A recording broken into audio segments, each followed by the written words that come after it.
वासुदेवाय। ओम नमो भगवते वासुदेवाय। ओम नमो भगवते वासुदेवाय। ओम नमो भगवते वासुदेवाय। ओम अज्ञानतिमिरन्धस्य ज्ञानाञ्जनशलाकया चक्षुरुन्मिलितं येन तस्मै श्रीगुरवे नमः।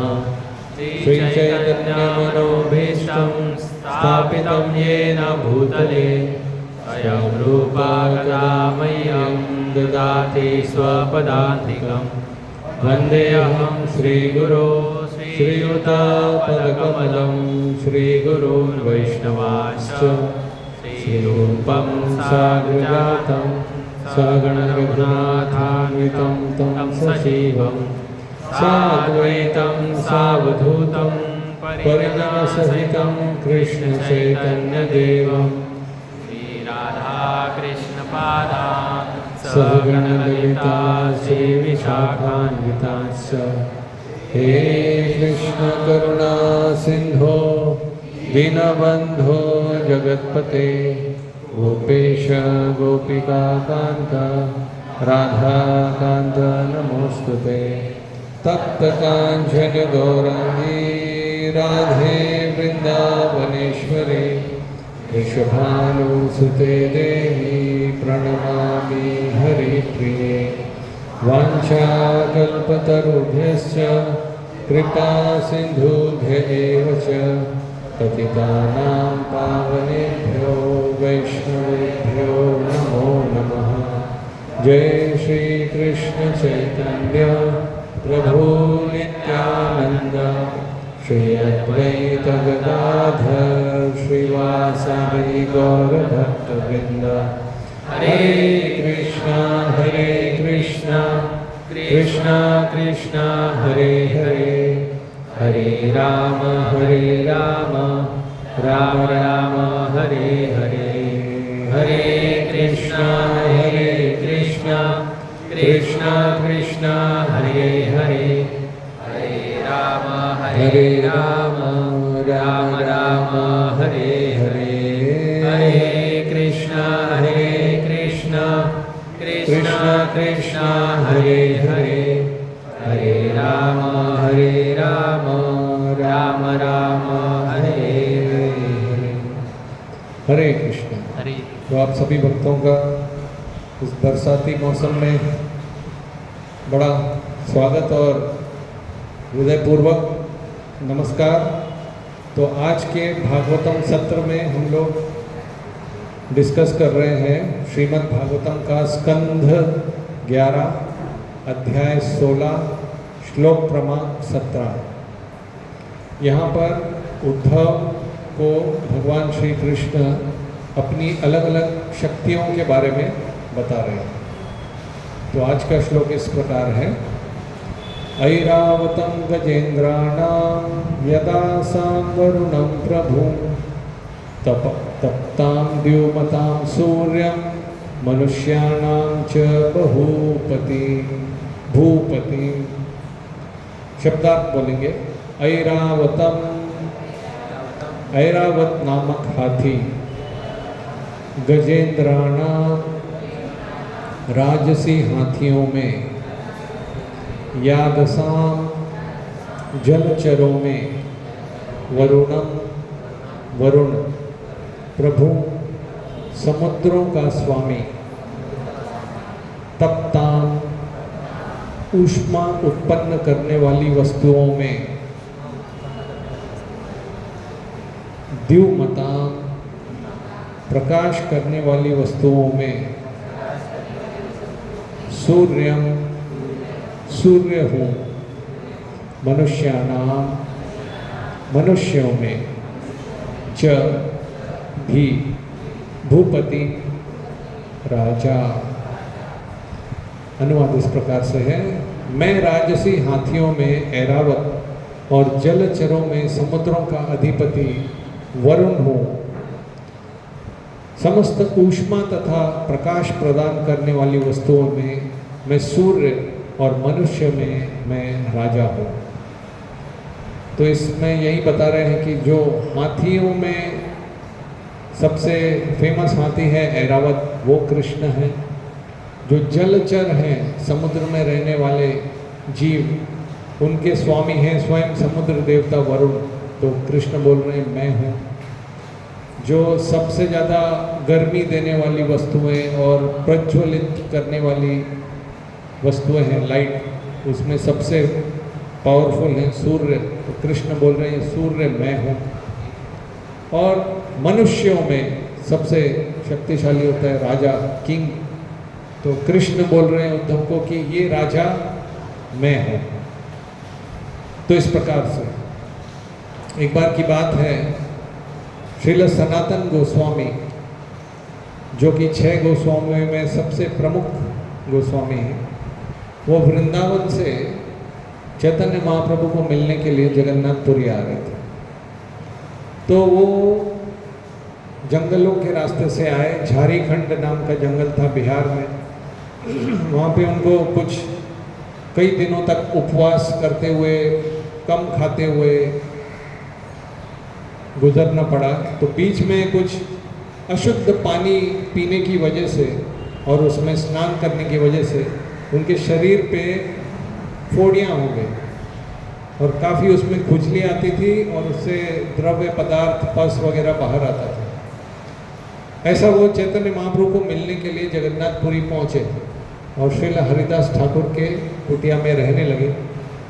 उनको इतनी तकलीफ हो रही थी कि वो कहते हैं झारीखंडेर जल दोषे उपवास हईते गात्रे कंडू होइला रस पड़े खाजुया, मतलब खुजली आ रही है और पस आ रहा है। और वो सोचने लगे कि मैं बहुत ही नीच हूँ और मैंने अदम लोगों के संग में नवाब हुसैन शाह की नौकरी करी। उस समय की बात है 500 वर्ष पूर्व। तब तो जात, ब्राह्मण, हिंदू, मुस्लिम बहुत था। तो वो सोचने लगे कि वो कहते हैं कि निर्वेद हैला पथे करे न विचार, नीच जाति देह मोर अत्यंत असार। मेरा शरीर अभी इतना खराब हो गया है कि मैं भगवान की सेवा के भी लायक नहीं बचा। तो वो विचार कर रहे थे कि मैं जगन्नाथपुरी जाकर रथ यात्रा में श्री चैतन्य महाप्रभु के सामने रथ के नीचे अपना शरीर त्याग कर दूँ। आत्महत्या करने का उन्होंने विचार बनाया। ऐसा बोला कि मैं नीच जाती हूँ और मेरा शरीर भी अभी सेवा के लायक नहीं बचा। ऐसा उनका विचार था।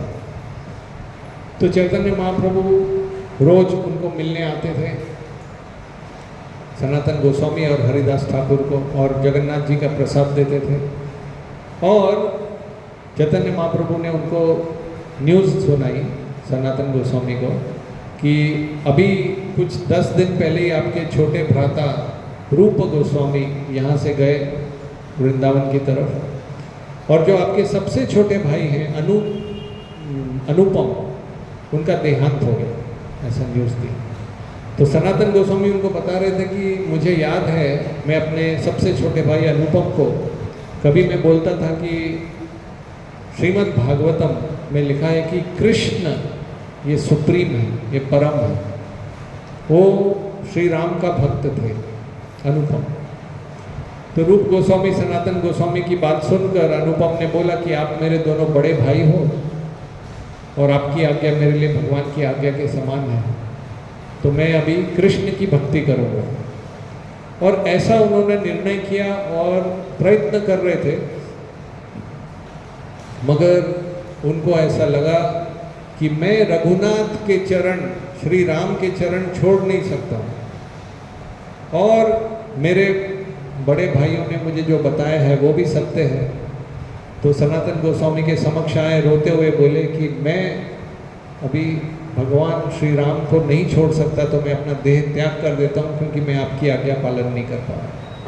तो चैतन्य महाप्रभु ने जब एक कहानी, जब ये सुना कि ऐसा अनुपम थे, तो चैतन्य महाप्रभु एक श्लोक बोलते हैं बंगाली में, बोलते हैं धन्य से ही भक्त धन्य ये न छाड़े प्रभुर चरण। वो भक्त धन्य है जो प्रभु को कभी नहीं छोड़ता, अपने स्वामी को कभी नहीं छोड़ता। और से ही प्रभु धन्य ये न छाड़े निज जन। वो प्रभु भी धन्य है कि जो अपने भक्त की गलतियां भी हो जाए तो भी कभी भी अपने भक्त को छोड़ते नहीं। आगे चैतन्य महाप्रभु श्लोक में बोलते हैं दुर्दैवे, कभी दुर्दैव से, कभी दुर्भाग्य से, सेवक यदि याय अन्य स्थाने, अगर मेरा भक्त गलती करते हुए कभी दूसरे गलत मार्ग पे चला जाता है, सही ठाकुर, भगवान को ठाकुर बोल रहे हैं, सही ठाकुर धन्य तारे चूले धरी आने, उसके बाल पकड़ के भक्त को खींच के ले। ये भगवान का प्रेमल स्वभाव है।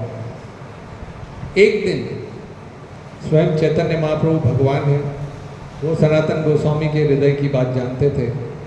उन्होंने सनातन गोस्वामी को बोला कि अगर आत्महत्या करने से कृष्ण की प्राप्ति होती तो मैं बिना झिझक, बिना किसी संकोच के करोड़ों शरीर यूं ही त्याग देता। जो आत्महत्या है ये रजोगुण और तमोगुण के प्रभाव में आकर व्यक्ति करता है, और रजोगुण और तमोगुण से भगवान कभी नहीं मिलते। हरि नाम संकीर्तन की शरण लो, श्रवण करो, कीर्तन करो और भगवान कृष्ण को प्रसन्न करो। ऐसा करके चैतन्य महाप्रभु उनको आलिंगन करने के लिए आ गया। सनातन गोस्वामी बोले मत कीजिए, मेरा शरीर स्वच्छ नहीं। चैतन्य महाप्रभु ने जबरदस्ती उनको आलिंगन किया और हरिदास ठाकुर को देखते हुए बोले कि इस व्यक्ति ने मेरी शरण ग्रहण करी है, मेरा शिष्य बना है, तो इसका शरीर मेरी संपत्ति है और ये उस संपत्ति का नाश करना चाह रहा है, मेरी संपत्ति का नाश कर रहा है। मुझे इनके शरीर से कितनी सेवा करनी है, और ये ऐसा विचार कर रहे हैं। और आगे वो एक आज्ञा देते हैं। वो आलिंगन करने से सनातन गोस्वामी का शरीर पूरा स्वच्छ हो जाता है, स्वस्थ हो जाता है। फिर वो एक 4 चीजें बताते हैं। कृष्ण भक्ति, कृष्ण प्रेम, सेवा प्रवर्तन, लुप्त तीर्थ उद्धार और वैराग्य शिक्षण। वो बोलते हैं आपको 4 सेवा मैं दे रहा हूँ। एक है कृष्ण भक्ति, लोगों को अब बताओ कृष्ण भक्ति कैसे करना है। दूसरा कृष्ण प्रेम सेवा प्रवर्तन, प्रभुपाद उसका अनुवाद ऐसे करते हैं कि कृष्ण की सेवा करने के लिए आप सेंटर खोलो। कृष्ण प्रेम सेवा प्रवर्तन मतलब आप प्रचार करो और ऐसे सेंटर खोलो जहाँ पे आप लोगों को भक्ति में ला सको। तीसरा लुप्त तीर्थ उद्धारण, वो कहते हैं कि जो तीर्थ हैं जो लुप्त हो गए हैं उनको वापस जीर्णोद्धार करो। राधा कुंड छोटा सा एक पानी का कुंड के समान था, तो इस तरह से। और चौथा है आर वैराग्य शिक्षण। हर जीव, चाहे मक्खी, चींटी, कीड़ा, पेड़ पौधा, बिल्ली, कुत्ता, इंसान, हर जीव की उत्पत्ति काम वासना से हुई। वो श्री रामायण में हम पढ़ते ना, खीर खा के नहीं हुई है। तो ये जो काम वासना और रजोगुण और तमोगुण के कीटाणु हैं, ये हमारे शरीर में अंदर से है। मुझे याद है कई वर्ष पहले हमारा जो फार्म है वहाँ गाय की सेवा में था, तो वहाँ पे एक गाय को बछड़ा हुआ और कुछ उसको बीमारी हो गई, तो गाय के थन में दूध के साथ खून भी आता था। खून निकालो तो ऐसा गुलाबी खून दिखता था, क्योंकि वो लाल खून और दूध मिक्स। तो बछड़ा पी नहीं पाया। तो बछड़ा जो है बचपन से, क्योंकि माँ का दूध नहीं मिला, तो पूरा उसको कितना भी न्यूट्रिशन दिया मगर वो कमज़ोर का कमज़ोर ही रहा, सुधर नहीं पाया। तो शुरुआत में जो न्यूट्रिशन मिल जाता है, जो आहार मिलता है, तो जड़ में जो होता है वही आगे जाता है। तो इसीलिए सनातन गोस्वामी ने जब ये सुना कि वैराग्य के बारे में बताओ लोगों को, भक्ति के बारे में बताओ, तो उन्होंने एक ग्रंथ लिखा हरि भक्ति विलास। सब भक्ति के बारे में ग्रंथ है। उस हरि भक्ति विलास के ऊपर टीका लिखते हुए उनके भाई श्रील रूप गोस्वामी ने और एक पुस्तक लिखी, उसका नाम है भक्ति रसामृत सिंधु। उसमें भक्ति करने के 64 विधियां बताई अलग अलग प्रकार से। तो हर जीव के पास 3 वस्तु है। एक उसका शरीर, एक उसका मन और एक उसके वचन, उसकी वाणी। तो 64 वस्तुओं का आप पालन करेंगे तो आपके शरीर को, अपने मन को और अपनी वाणी को भगवान की सेवा में आप लगा सकते हैं। तो ये 64 साधना भक्ति के हम आज देखेंगे अंग क्या क्या हैं। तो पहले उसमें दो भाग में विभाजित है, 20 और 44, 20 और 44। 20 में पहले 10 जो हैं वो है प्रवृत्ति, क्या करना चाहिए। पूरे 64 लेंगे आज, फिर आगे अगर समय बचा तो जगन्नाथ कथा करेंगे कुछ। पहला है गुरु पादाश्रय। भक्ति आपको शुरुआत करनी है, कोई भी आध्यात्मिक मार्ग में जाना है, सबसे पहले गुरु का शरण में आइए। हिंदी जानने वाले लोगों के लिए वो शब्द से ही समझ में आ जाएगा क्या है। कृष्ण दीक्षादि शिक्षणम, और दीक्षा लेने के बाद उनसे श्रवण करना। तीसरा विश्रम्भेन गुरोर सेवा, गुरु की सेवा श्रद्धा के साथ और विश्वास के साथ, आदर के साथ करना। चौथा साधु वर्तमानुवर्तनम, जिस मार्ग पे साधु महात्मा लोग चलते हैं उस आचार्यों के बताए हुए मार्ग पे चलना। पांचवा सद्धर्म पृच्छ, धर्म के बारे में जिज्ञासा करना, प्रश्न करना, कैसे करें।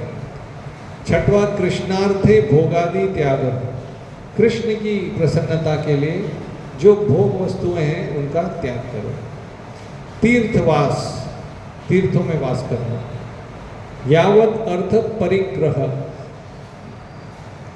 केवल उतना ही स्वीकार करना जो आपके शरीर और आत्मा को साथ रखने के लिए जरूरी हो, जो आपके अनुसार हो। एकादशी आदि व्रत, एकादशी करना चाहिए। धात्री अश्वत्थादि गौरवम, तुलसी, आंवला और अश्वत्थ जो वृक्ष होता है उसका आदर करना। ये हो गए 10 करने वाली चीज़ें। अगली है 10 न करने वाली चीज़ें। जैसे आयुर्वेद में होता है ना कि वो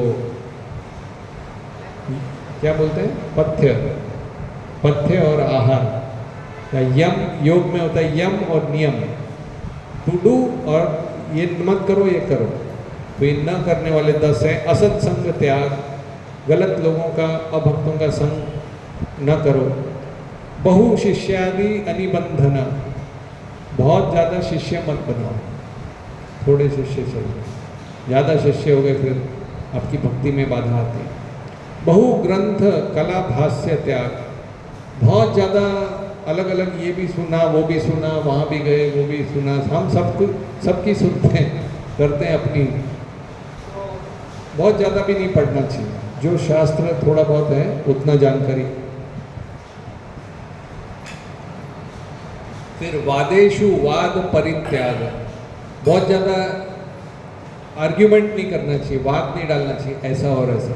एक बार मैं ट्रेन में जा रहा था, एक व्यक्ति सामने बैठे, थोड़ी देर शांत रहे, फिर बोले आप कुछ बोलिए, आप जो भी बोलेंगे हम उसका उल्टा बोल के दिखाएंगे।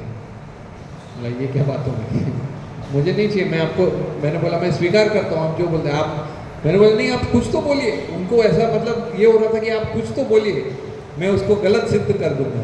तो बिना मतलब का कोई वाद करने का मतलब नहीं, यूजलेस आर्ग्यूमेंट। पांचवा कार्पण्य परित्याग, मतलब आलस ये छोड़ना। अगला है शोक क्रोध आदि अवशता, शोक और क्रोध के वश में नहीं रहना। कभी कई लोग शोक में, अब क्या होगा, वो चले गए, बहुत ज़्यादा दुख में नहीं रहना, उसके प्रभाव में नहीं रहना, और बहुत ज़्यादा क्रोध के प्रभाव में भी नहीं रहना। क्योंकि जब क्रोध और ये सब आता है तो आदमी पागल हो जाता है, उसकी बुद्धि काम नहीं करती, क्या सही है क्या गलत है, क्या बोलना है क्या करना है, उसको कुछ समझ, मतलब वो उसका बुद्धि बंद हो जाता है, वो सब गलत ही करता है। तो उसके कभी भी भक्त कोशिश करता है उसके कंट्रोल में ना रहे, उससे बाहर आए, नॉर्मल परिस्थिति में आ जाए। उसको बोलते हैं शोक क्रोधादि अवशता। अगला है अन्य देवता अनवतज्ञ, मतलब देवताओं का अनादर नहीं करना चाहिए। अन्य जीव अनुद्वेग करित्व, दूसरों को बिना वजह उद्वेग नहीं करना। ऐसे शब्द नहीं बोलना या ऐसा कुछ नहीं करना कि दूसरे को ज़बरदस्ती तकलीफ हो, अनुद्वेग कर। क्योंकि हम ये सब जब करते हैं तो हमारी बुद्धि कृष्ण से दूर चली जाती है, हम उसी में लग जाते हैं। सेवा अपराध वर्जनम, सेवा करते समय अर्च विग्रह की पूजा अर्चना करते समय अपराध न करें। नाम अपराध वर्जनम, नाम करते हैं तो उस समय उसके 10 नाम अपराध हैं, वो नहीं करना। अगले जो 20 हैं वो अर्च विग्रह की उपासना से संबंध है। विष्णु चिन्ह धारणम, तिलक, विष्णु के चिन्हों को धारण करिए, हरे कृष्णा लिखिए तिलक से। हरि नामाक्षर धारण, वो दूसरा है, हरि के नामों को धारण करिए।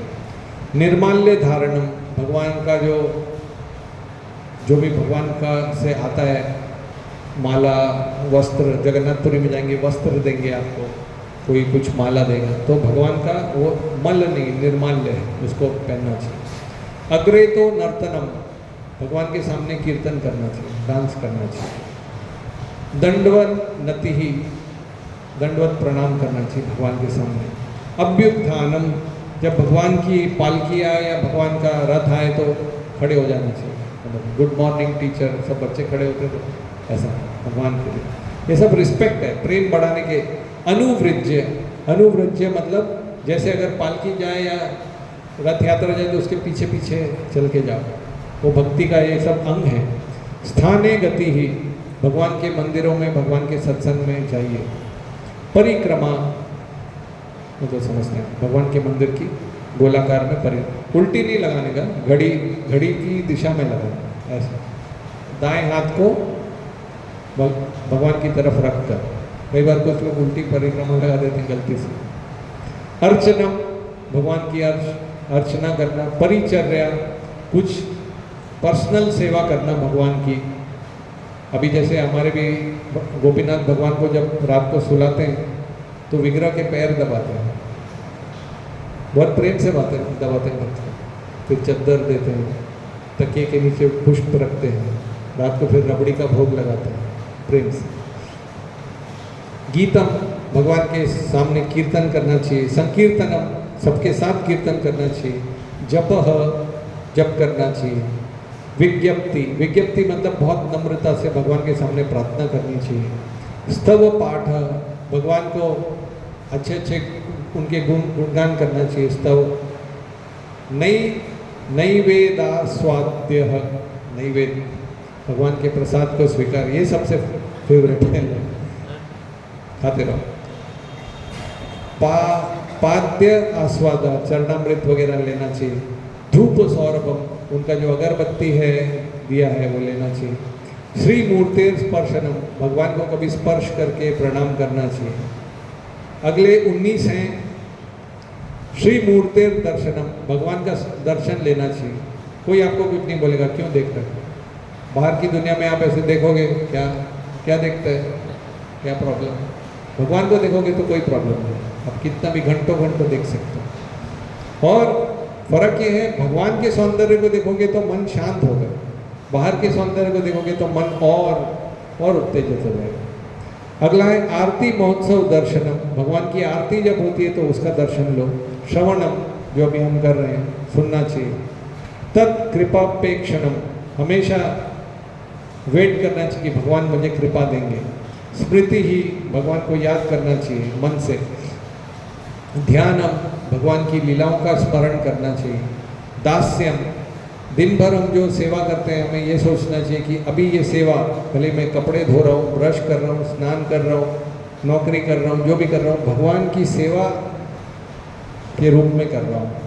सख्यम, भगवान को अपना मित्र के समान समझना। और आत्मनिवेदनम, मेरा जो कुछ है वो भगवान के लिए है। निज प्रिय उपहारणम, अपनी कोई प्रिय वस्तु है वो भगवान को गिफ्ट में दो।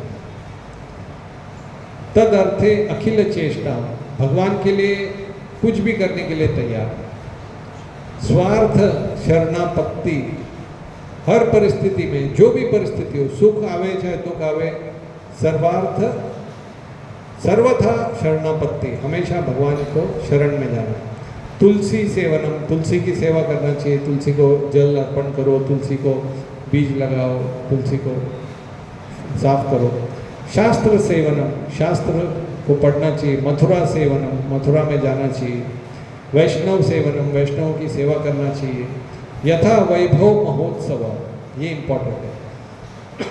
जैसी हमारी यथाशक्ति हम भगवान का उत्सव मनाना चाहिए। अभी पिछले रविवार हमने क्या मनाया था? दही चिड़ा, पानी हाटी चिड़ा दही उत्सव। तो ये उत्सव आते ही रहते हैं वैष्णव कैलेंडर में। तो यथाशक्ति जितना हमसे हो सके उत्सव मनाना चाहिए। फिर ऊर्जा व्रत सेवनम, कार्तिक महीना जब आता है तो उसमें कुछ ना कुछ व्रत लेना चाहिए। जन्म यात्रादि मानह, और जैसे भगवान का जन्माष्टमी हो गई, राधाष्टमी हो गई, नरसिंह चतुर्दशी हो गई, वरा द्वादशी, वामन द्वादशी, तो कुछ ना कुछ हमको उत्सव मनाना चाहिए। और आखिरी 5 हैं, ये सब न भी कर पाए, ये 5 करना चाहिए। साधु संग, नाम कीर्तन, भागवत श्रवण, मथुरावास, श्री मूर्ति, श्रद्धया सेवन। भक्तों का संग, साधु संग, नाम कीर्तन, भगवान के नामों का जप, भागवत का श्रवण करना, मथुरा में रहना, भक्तों के साथ रहना, और श्री मूर्ति भगवान के विग्रह का सेवा करना। तो इस प्रकार से तो आज मैं फोकस करना चाहता हूँ जो इसमें लिखा था, यथा वैभव महोत्सव, जैसी हमारी यथाशक्ति है महोत्सव। तो अभी पिछले बीते हुए सोमवार में स्नान यात्रा हुई थी। भगवान श्री जगन्नाथ जी को स्नान कराते हैं। फिर तकरीबन 14 दिन के लिए अन्नवासर बोलते हैं उसको, कि जगन्नाथ जी के दर्शन नहीं होते, क्योंकि ऐसा बताते हैं जगन्नाथ जी को बुखार आ जाता है। कई लोग बोलेंगे कि ये क्या है, आप लोग मन गणत भगवान को ऐसे कैसे बुखार आ जाता है। तो उसमें बताते हैं कि 11वें स्कंद में श्लोक आता है, शैली, शैली मतलब पत्थर से बनी हुई, दारूमयी लकड़े से बनी हुई, लौही लोहे से बनी हुई, लेप्या, लेप्या मतलब मिट्टी से बना हुआ, लेख्या ड्राइंग बनाया हुआ, चसैकती रेत से बनाई हुई, मनोमयी मन में बनाई हुई मूर्ति, मणिमयी मणियों से बनाई हुई मूर्ति, प्रतिमाष्टा अष्टविधा, प्रतिमा अष्टविध, 8 प्रकार की जो विग्रह हैं श्रील प्रभुपाद बताते हैं। तो भगवान स्वयं इन रूपों में आते हैं। क्यों? क्योंकि हम इन चर्म चक्षु से भगवान के शुद्ध स्वरूप को नहीं देख सकते। तो हमारी सेवा स्वीकार करने के लिए भगवान इन रूपों में आते हैं। कोई बोलेगा अरे आपके भगवान की तो मक्खी बैठती, मक्खी भी नहीं उठा सकते, वो आपको क्या बचाएंगे? वो मक्खी उड़ाने के लिए नहीं आएंगे, वो आपकी सेवा लेने के लिए आए। वो बोलते हैं बच्चे के जैसे, आप मुझे खिलाओगे तो मैं खाऊंगा, नहलाओगे तो मैं नहाऊंगा, सुलाओगे तो सो जाऊंगा, अगरबत्ती दोगे तो मैं आरती स्वीकार करूंगा, सेवा के लिए आते हैं। तो इस प्रकार से तो जगन्नाथ जी ये लकड़े में दारू के फॉर्म में आते हैं। और ये चतुर्धा मूर्ति बोलते हैं। चतुर्धा मतलब जगन्नाथ, बलदेव, सुभद्रा और सुदर्शन, भगवान जी के सुदर्शन 4। तो थोड़ा सा हम देखेंगे कि जगन्नाथ जी का आविर्भाव कैसे हुआ था और फिर उनकी कृपा हमको कैसे मिलती है उसके बारे में थोड़ा सा देखने का प्रयत्न करेंगे।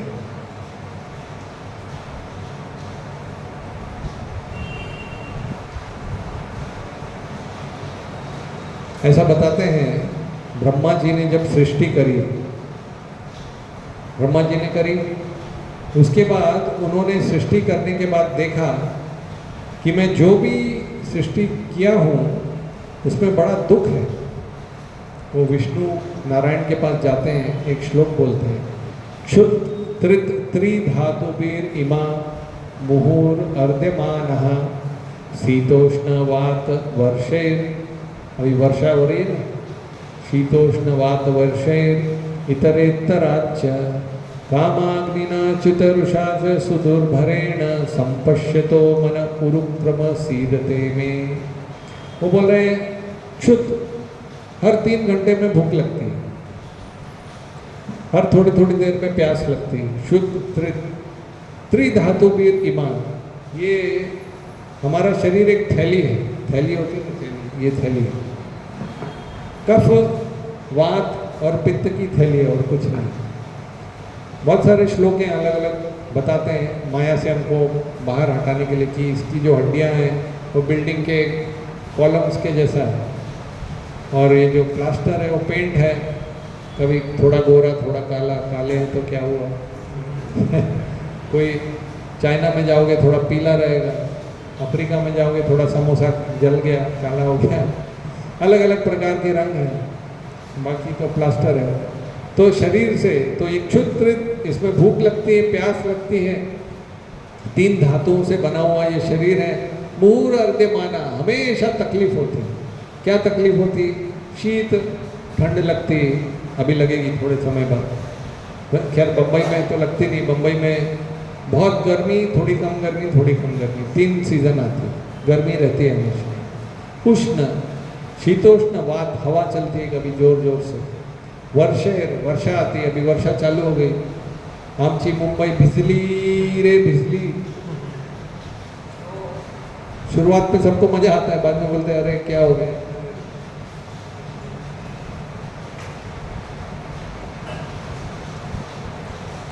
ये तो बाहर से हो गया, शरीर को इतनी तकलीफें आती, अंदर कामाग्नि ना हर समय।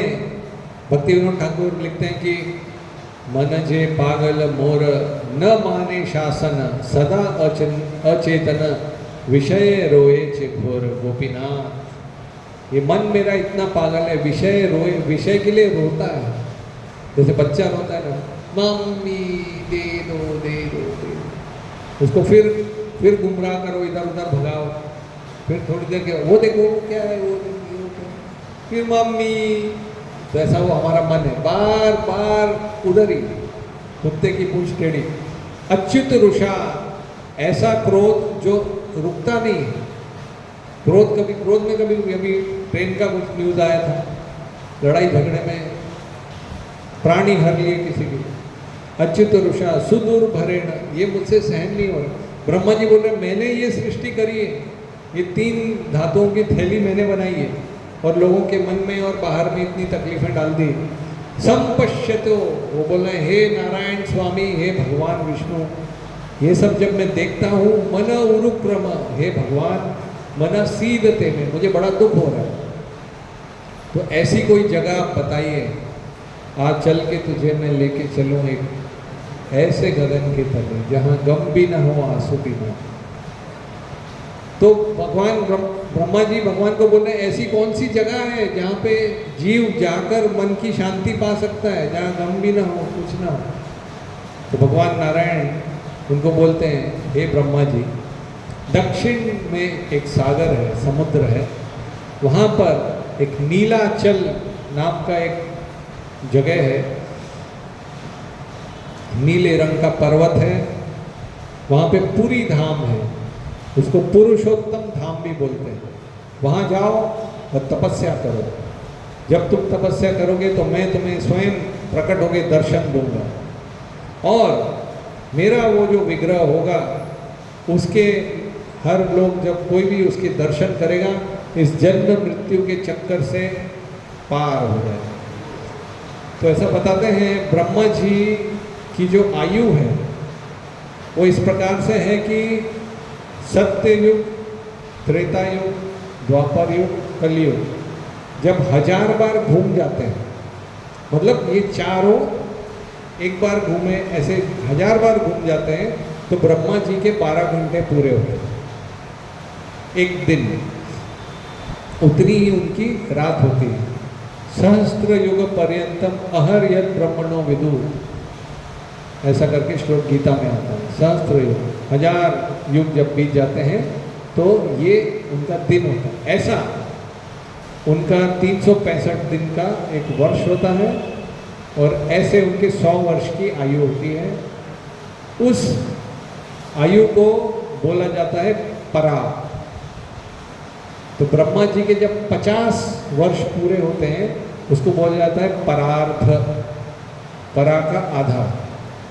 तो जो ब्रह्मा जी के पहले 50 वर्ष होते हैं उसमें भगवान नील माधव के रूप में रहते हैं और अलग अलग विश्व वसु वगैरह उनकी सेवा करते हैं, शबर जाति के लोग उनकी सेवा करते हैं। तो जब और अगले 50 वर्ष में जगन्नाथ, बलदेव और सुभद्रा के रूप में होते हैं। तो संक्षिप्त में कथा ऐसी है कि शबर जाति के लोग सेवा कर रहे होते हैं और एक राजा होता है इंद्रद्युम्न, उसको एक बार ऐसा लगता है कि मुझे भगवान के दर्शन करना है, इस पृथ्वी पर कहाँ मिलेंगे भगवान। तो ऐसा कुछ न्यूज़ मिलती है कि इस धरती पर हैं, कहीं पर हैं। तो उनके मंत्री होते हैं, बोलते हैं राजा मैं जाके ढूंढता हूँ। और वो जाके ढूंढते हैं और ये किसी तरह से उनको नील माधव दिखते हैं। तो उनके जो वो जिस जगह पे रहते हैं तो वहाँ पे जो मुझे अभी पूरा नाम याद नहीं आ रहा है, जो वहाँ पे सेवा करते थे, एक विश्व वसु थे और विद्यापति सेवा करते थे।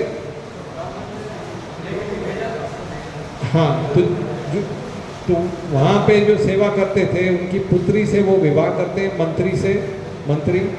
और फिर वो बोलते हैं कि आपके पिताजी जब रोज पूजा करके आते हैं तो बहुत ही अद्भुत खुशबू आती है, तो मुझे बताओ कहाँ जाते हो। तो वो बोलते कि ये तो सीक्रेट है। पिताजी ने बोला ये नहीं बता सकते। तो फिर वो बोलते हैं तुम मुझसे प्रेम नहीं करती हो, इतना भी नहीं बताती। तो वो ऐसा इमोशनल ब्लैकमेल जब करते हैं तो बोलती पिताजी के सामने जाती, पिताजी आप बताओ, लेके जाऊँगा। तो वो बोलते ठीक है, आँख पे पट्टी बांध के लेके जाएंगे। तो वो जो राई के बीज होते हैं, राई के बीज बांध लेते हैं कमर में और वो राई के बीज बिखराते हुए जाते हैं और जब बरसात आती है तो पीले पीले फूल उग जाते हैं, उनको रास्ता दिख जाता है। तो वो बोलते हैं अब मैं चला, तू बोला और मैं चला, विक्रम बेताल। तो जाते हैं राजा के पास, बोलते हैं चलो रास्ता मिल गया है, नील माधव मिल गए। तो जाते हैं तो देखते हैं नील माधव गायब। वहाँ से ध्वनि आती है आकाशवाणी कि अब मैं आपको नहीं दिखूंगा। अब बहुत वर्ष के बाद जब तुम समुद्र में स्नान करोगे तो 3 लकड़ी के टुकड़े आपके आके सिर में टकराएंगे और आपको उससे एक बढ़ई, एक कारपेंटर से आपको जगन्नाथ, बलदेव, सुभद्रा बनाना है। कारपेंटर उनको बोलता है कि ठीक है। बहुत लोग आते हैं, कई प्रकार के बढ़ई आते हैं, अपनी छिन्नी और हथौड़ी मारते हैं, वो टूट जाते हैं, वो कुछ काट नहीं पाते। मुझे एक बार याद है, कई वर्ष पहले मैं नया कुकिंग सीख रहा था, तो मैंने कुछ उसमें स्वीट बनाना सीखा। कुछ लोगों ने मुझे रेसिपी बताई थी कि मिल्क पाउडर और कैरेमल बना के उसको मिलाना है। तो सब लड़कों को मैंने बोला देखो 10-10 रुपये कॉन्ट्रीब्यूशन दो, मैं शक्कर लाऊंगा, मिल्क पाउडर लाऊंगा और मैं बनाऊंगा, शाम को सबको स्वीट खिलाऊंगा। सबने बोला 10 क्या 20-20 ले लो, ज़्यादा देना। तो सब ने कंट्रीब्यूशन कर दिया। अब हुआ था क्या, मैंने वो जैसे बनाया, शक्कर का कैरेमल बनाया, फिर उसमें मिल्क पाउडर डाला, घुमाते वो इतना कड़क ही होते गया, बहुत ज़्यादा कड़क हो गया। मैं बोला इससे पहले कि ज़्यादा कड़क हो जाए 4-5 टुकड़े किए, वाटी में डाले, तुलसी डाली, भगवान के सामने कड़क भगवान स्वीकार करो, कर दिए, सब टुकड़े करके रख दिए। जब तक बाहर आया इतना कड़क हो गया, इतना पत्थर जितना कड़क। शाम को सब लोग आए, ये किधर है स्वीट, किधर लाओ। बोला ये लो स्वीट। वो स्वीट जैसा अंदर वाला टूटता ही नहीं।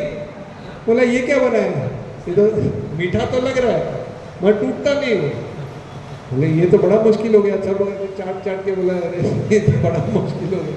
फिर किसी ने बोला कि फिर भी आशा नहीं छोड़ी, एक न्यूज़पेपर लेके आया, वो टाइम्स ऑफ इंडिया का 30-40 पेज का, उसके अंदर रखा, हथौड़ी लेके आया, बराबर टाइट किया, मार रहे हथौड़ी का ऊपर का निकल के कहा कबाट के नीचे चला गया, मगर वो स्वीट नहीं टूटा। बोला भगवान हथौड़ी टूट गई, इतना कड़क स्वीट। अगली दूसरा कोई था, उसने बोला कि फिर भी आशा नहीं छोड़ी, उसने पानी में डुबा के रखा रात भर ग्लास के पानी में। सुबह पानी थोड़ा मीठा हो गया मगर वो पत्थर नहीं पिघला। बोले इतना कड़क। तो वो कारपेंटर ने एक बोला, विश्वकर्मा के पुत्र सुघटक, उन्होंने बोला मैं कर सकता हूँ, मगर दरवाजा बंद रहेगा, टक टक टक टक आवाज़ आती रहेगी, मुझे डिस्टर्ब नहीं करना। तो करते रहे। एक दिन आवाज़ ही आना बंद हो गई। रानी ने बोला राजा को, अरे बूढ़ा कारपेंटर है, इतने दिन से आवाज़ ही नहीं है, जिंदा है कि भगवान के धाम पहुंच गया, देखो जरा। तो दरवाज़ा खोला तो कारपेंटर गायब और जगन्नाथ जी ऐसे। तो इंद्रदुम्न महाराज ने बोला ये क्या हुआ? तब आकाशवाणी हुई, नहीं ये मैं पूर्ण हूँ, आपको ऐसा लगता होगा मगर ये मैं इसी रूप में आना चाहता हूँ। तो जगन्नाथ बलदेव सुभद्रा। तो इस तरह से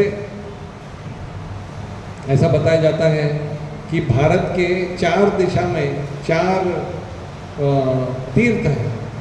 पूर्व दिशा में आप जाओगे तो जगन्नाथपुरी है, और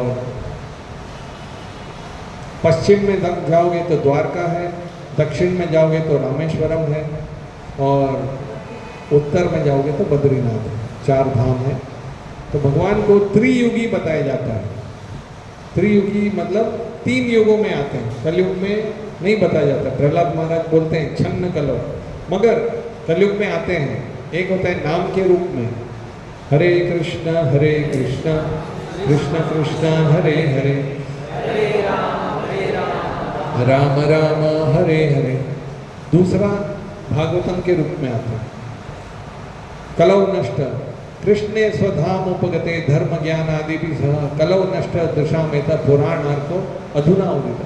जब कृष्ण द्वापर युग के उपरांत कुरुक्षेत्र की लड़ाई के पश्चात वो अपने धाम को वापस चले गए। कृष्ण स्वधाम उपगते धर्म ज्ञान आदि भी सह, धर्म और ज्ञान को साथ में लेके चले गए।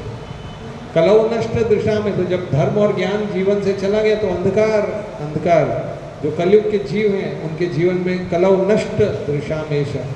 पुराण अर्को, पुराणों का जो अर्क है, पुराणों में जो सूर्य है, जो श्रीमद् भागवत है, अधुना उदिता, वो आँख की दृष्टि प्रदान करने के लिए कलयुग में श्रीमद् भागवत आया है। और एक है जगन्नाथ जी स्वयं दारु ब्रह्म, गंगा जी द्रव्य ब्रह्म, हरिनाम शब्द ब्रह्म, प्रसाद अन्न ब्रह्म। इसी तरह से जगन्नाथ जी दारू ब्रह्म, दारू वो वाली दारू नहीं, लकड़ी, ठीक है। तो शैली दारूमयी लौही लिप्या लेख्या च शैकती मनोमयी मणिमयी प्रतिमाष्ट विधा। तो कई लोग बोलते हैं ना प्रतिमा, ये शास्त्र में आधारित जो है वो अष्टविधा है। तो जगन्नाथ जी का रूप ऐसा है कि उनकी आंखें बड़ी बड़ी हैं, और जगन्नाथ जी की जो कृपा है विशेषकर से 3 रूप में आती है। एक उनका, जैसे पहले शुरुआत करते हैं, जैसे वो प्रकट हो गए तो इंद्रदुम्न राजा ने तुरंत दंडवत प्रणाम किया, बोला स्वामी 3 चीज आपसे मांगना चाहता हूँ। बोलो क्या? वो बोले कि आज के बाद मेरे वंश में किसी को पुत्र ना हो। जगन्नाथ जी बोले ये क्या बात हो गई? बोला हाँ, क्यों? क्योंकि पुत्र आएगा तो बोलेगा ये मेरी संपत्ति है, मेरा राज्य है, फिर वो गलत मैनेजमेंट गलत करेगा। तो जो भी आए उस राजा की परंपरा में वो केवल शिष्य आए जो जगन्नाथ जी की सेवा करते थे, तथास्तु। दूसरा बोले आपका हाथ कभी भी सूखे नहीं। मतलब क्या हुआ? आपने प्रसाद खाया, हाथ धोया, उससे पहले और एक रेडी। जगन्नाथ जी बोले ये मस्त है, ये वाली सेवा मैं कर सकता हूँ। तो जगन्नाथ जी का अभी भी पुरी में ऐसा है, हमेशा उनका हाथ गीला ही रहता है।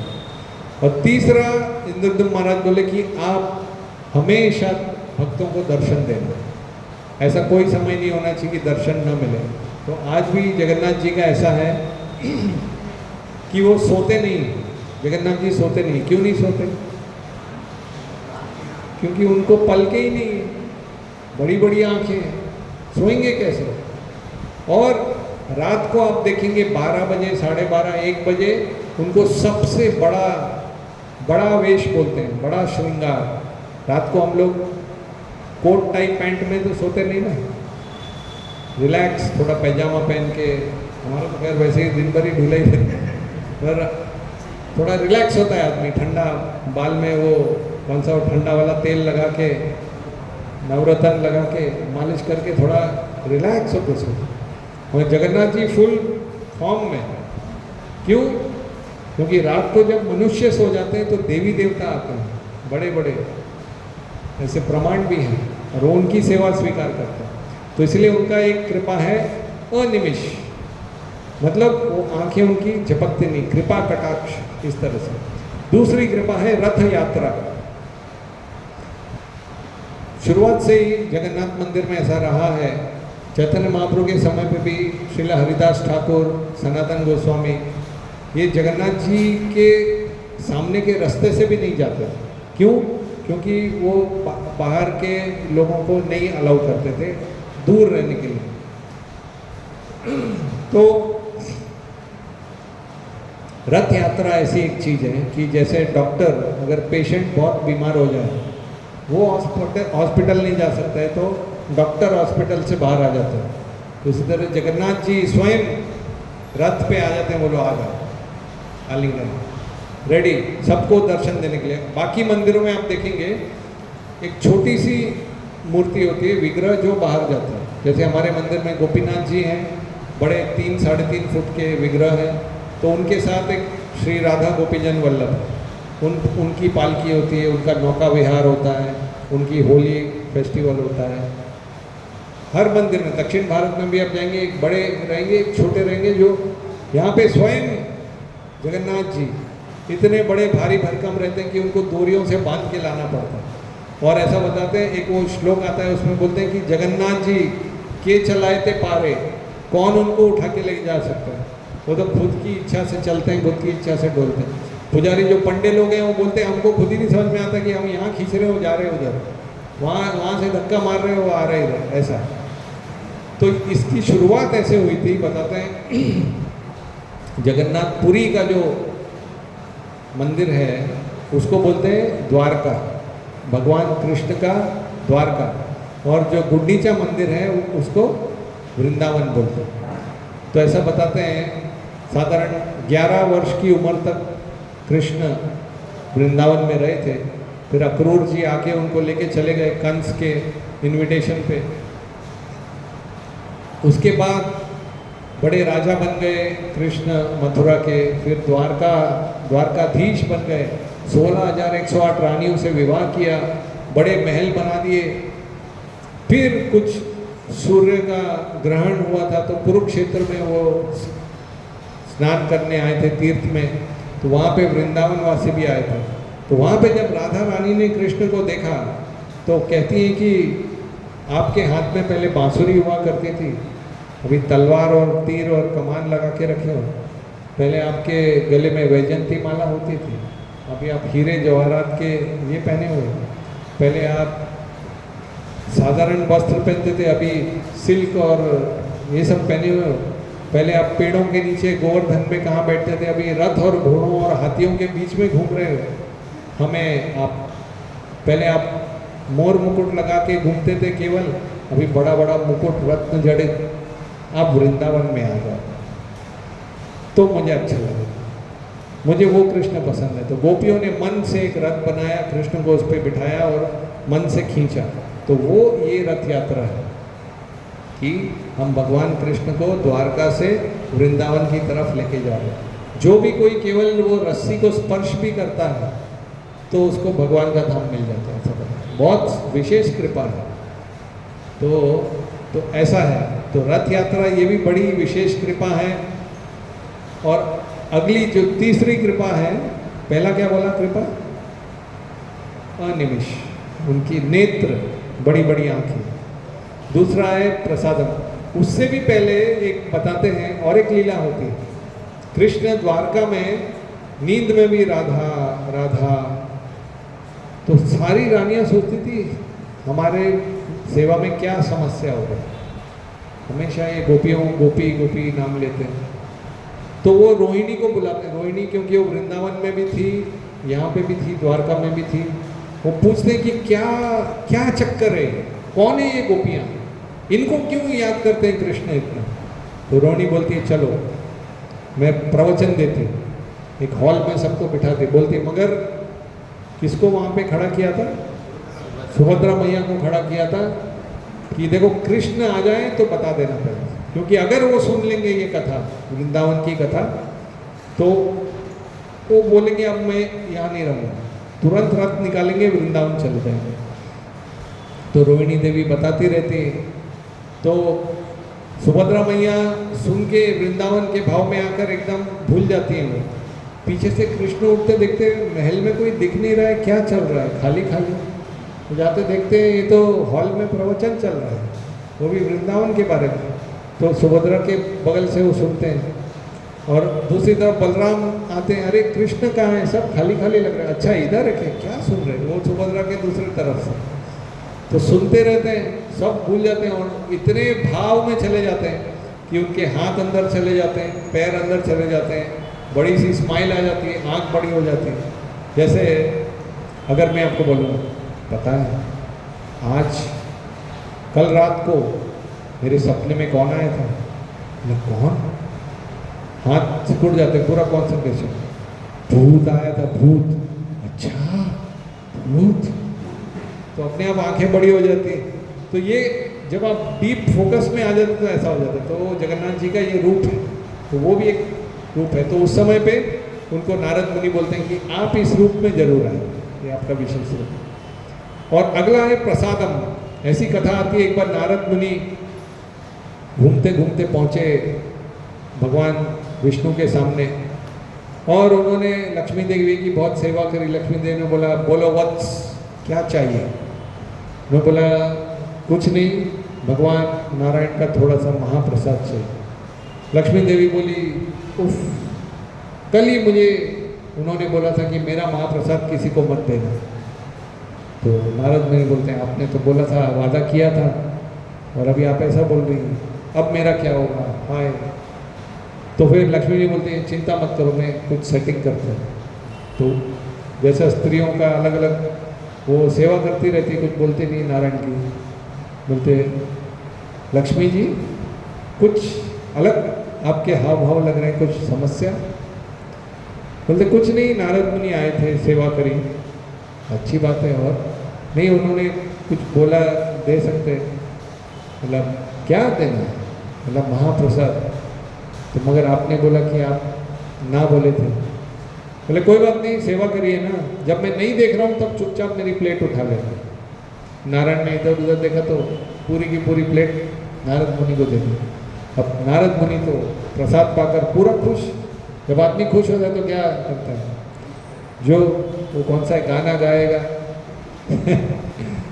जब कोई खुश होगा तो गाना गाएगा, पंछी, और नाचने लगते हैं। वो नाचते नाचते नाचते नाचते शिव जी के धाम में पहुंच जाते हैं। शिव जी बोलते हैं, अरे इतना क्यों नाच रहे हो, क्या हो गया, कुछ बताओ। तो कोई बहुत खुश होता है तो पूछते हैं ना हम लोग, क्योंकि इस संसार में हर कोई दुखी रहता है। कोई हंसता हुआ दिखता है तो शायद मुझे भी कुछ खुशी मिल जाए, थोड़ी सी हंसते हुए रहें तो लोग भी पास में आते हैं। हमेशा ऐसे रहें तो लोग दूर चले जा रहे यार, और दुख बढ़ जाएगा। इसलिए एक वो ये भी बोलते हैं कि कोई प्यार कर ले झूठा ही सही, बोलते कि नहीं, पल भर के लिए कोई प्यार करे झूठा ही सही, कोई सच्चा तो मिलता नहीं, झूठा ही कर लो। तो क्या हुआ था, वो नारद मुनि आए, शिव जी ने बोला क्या हुआ, बोला क्या बताऊँ, आज मुझे नारायण का महाप्रसाद मिला। बोला अच्छा, तो मेरे लिए तो रखा ही होगा। बोले अरे मैं क्या बताऊँ, वो दुखी हो गए। दुखी हो गए तो बोला सब खत्म कर दिया मैंने, बोला कुछ तो होगा। जब नीचे देखा तो उनके हाथ में गलती से धोया नहीं था बराबर, नाखून में कुछ लगा था। बोला ये यही है। तो शिव जी ने लिया, जैसे लिया भगवान का प्रसाद, वो तो डम डम डम डम डमरू बाजे, पूरा तांडव चालू हो गया। बाल खुल गए, शिखा खुल गई, वस्त्र इधर उधर उड़ गए। पार्वती आई, क्या हो गया, प्रलय का टाइम नहीं आया अभी। घड़ी देखा, अरे अभी तो प्रलय का बहुत टाइम है, तांडव क्यों हो गया? तो लक्ष्मी जी ने बोला, ये पार्वती जी ने बोला क्या हो गया? बोला क्या बताओ, भगवान का महाप्रसाद मिला। तो बोली रखा है ना मेरे लिए? बोला नहीं, मैंने तो इतना ही था, वो तो अभी क्या उसमें क्या रखना, क्या रहे, खा लिया मैंने। बोला नहीं रखा। तो शिव जी ने बोला अरे भाग्यशाली लोगों को मिलता है, और मतलब कब ना गलत समय में गलत चीज़ बोल दी तो मतलब भाग्यशाली, मतलब मैं भाग्यशाली नहीं हूँ। फुल क्रोध, वो चली गई तपस्या करने, अब मैं ऐसी तपस्या करूँगी। शिव जी ने बोला अरे कहाँ जा रही? मैं चली गई हो और फुल तपस्या करी, नारायण आ गए। बोला क्या चाहिए देवी? बोला ऐसा ऐसा हुआ तो मुझे भी प्रसाद चाहिए। नारायण ने बोला ले लो सब प्रसाद, अब से जो भी होगा तुमको मिलेगा। बोला नहीं, केवल मुझे नहीं, अब मैं इतना बड़ा आशीर्वाद चाहती हूँ, सारी दुनिया के लोगों को, मेरे जितने भी बच्चे हैं सबको मिलना चाहिए आपका प्रसाद। तो भगवान ने बोला ठीक है, मैं जगन्नाथ जी के रूप में आऊँगा, मेरा हाथ कभी भी सूखेगा नहीं, एक भोग खाया, हाथ धोया, वापस रेडी टू ईट, तो जो भी आएगा उसको प्रसाद मिलेगा। इसीलिए बताते हैं वहाँ पे बिमला देवी करके एक है, जगन्नाथ जी का जो भी भोग है वो अगला नेक्स्ट उन्हीं को जाता है। और उनको शांत करने के लिए, जैसे दो बच्चे होते हैं ना, कोई एक थोड़ा मस्ती करता है तो दूसरे बच्चे बोलते हैं ये मस्ती करता है ना, ऐसा, तो दूसरा वाला शांत हो जाता है, उसको भी मारा, मुझे भी मारा, उसको भी मारा। तो भगवान विष्णु बोलते हैं देखो शिव जी अभी बाहर रहेंगे, उन्होंने आपको प्रसाद नहीं दिया था ना, अच्छा ठीक है। तो उनको वो एक मंडल के बाहर, उसके अंदर बिमला देवी का मंदिर रहता है, तो वो इस तरह से उनको भोग लगाते हैं। बहुत जगन्नाथ जी की बहुत सारी लीलाएं हैं, अनगिनत, इतनी सारी बोल सकते हैं कि एक प्रवचन में तो हो ही नहीं सकता है वो। तो ये जो कथा मैंने बताई, ये लोचन दास ठाकुर ने चैतन्य मंगल में लिखी हुई है कथा। और भक्ति विनोद ठाकुर बताते हैं प्रसाद सेवा कोरिते सकल प्रपंच जय। जब हम भगवान का प्रसाद ग्रहण करते हैं तो जितना भी हमारी कलुषित बुद्धि है, पाप कर्म है, ये नाश होता है। इसलिए हम प्रसाद प्रार्थना में क्या बोलते हैं? शरीरा अविद्या जाल जड़ेंद्रिय ताहे का, कि ये जो शरीर है अविद्या का जाल है। प्रभुपाद एक जगह पे एक शिष्य ने उनको पत्र लिखा था कि मुझे बड़ी तकलीफ हो रही है, सब लोग सता रहे हैं मुझे इस मंदिर में, मैं मंदिर में रहता हूँ। तो प्रभुपाद ने बोला देखो ये इस्कॉन संस्था एक भौतिक संसार में है, तो यहाँ पर हर प्रकार के लोग हैं, हर कोई शुद्ध भक्त बन के ऊपर से नहीं आए हैं, वो उसकी हर एक की प्रवृत्तियाँ हैं, तो सुख दुख लगा ही रहेगा। तुम अच्छे से रहो, श्रवण कीर्तन करो, हरि नाम का सहारा लो, कालांतर में वही लोग जो तुमको सता रहे हो तुम्हारे पास आएंगे, बोलेंगे कैसे करना है, आप भी हमें भी बताइए, हम भी तरसते हैं, कैसे करना है, इतनी तकलीफ में भक्ति कैसे करना है। ऐसा तो शरीर अविद्या जाल जड़ेंद्रिय ताहे का, तो तार मध्य जीवा भी, इस शरीर में सबसे ज़्यादा ये है, जीवा सबसे कठिन है, तो उसके लिए प्रसाद दिया गया। तो इस तरह से इंद्रद्युम्न महाराज ने जगन्नाथ बलदेव सुभद्रा मैया सुदर्शन चतुर्धा मूर्ति को स्थापित किया। और उड़िया में एक किताब है नीलाद्रि महोदय करके, उसमें पूरा स्नान यात्रा का बताया गया है। स्नान यात्रा के 14 दिन के बाद अन्नावसर ये नेत्रोन्मिलन होता है, जगन्नाथ जी का रीपेंटिंग करते हैं, कुछ औषधियाँ देते हैं, और क्या बोलते हैं, फिर रथ यात्रा होती है। और रथ यात्रा के बारे में भी, स्नान यात्रा के बारे में बहुत सारे डिटेल्स हैं। 108 कॉपर के मटके लेके आते हैं, तांबे के, कुछ गोल्ड के मटके लेके आते हैं, एक सोना कुआं है वहाँ से पानी लेके आते हैं, फिर पल्ल पंडा लोग हैं वो पानी को शुद्ध करते हैं, अगुरू और चावल और सेंट से उसको सुगंधित बनाते हैं। और फिर उसके बाद कीर्तन और मंत्रों के साथ जब जगन्नाथ जी बाहर आते हैं तो उनको गज वेश, ऐसा एक हाथी का वेश सूंड के साथ ऐसा करते हैं। तो इस तरह से बहुत सारी डिटेल्स हैं। और चैतन्य महाप्रभु के बारे में बताते हैं, जब 14 दिन स्नान यात्रा के बाद जगन्नाथ जी के दर्शन नहीं होते थे तो वो कहाँ जाते थे?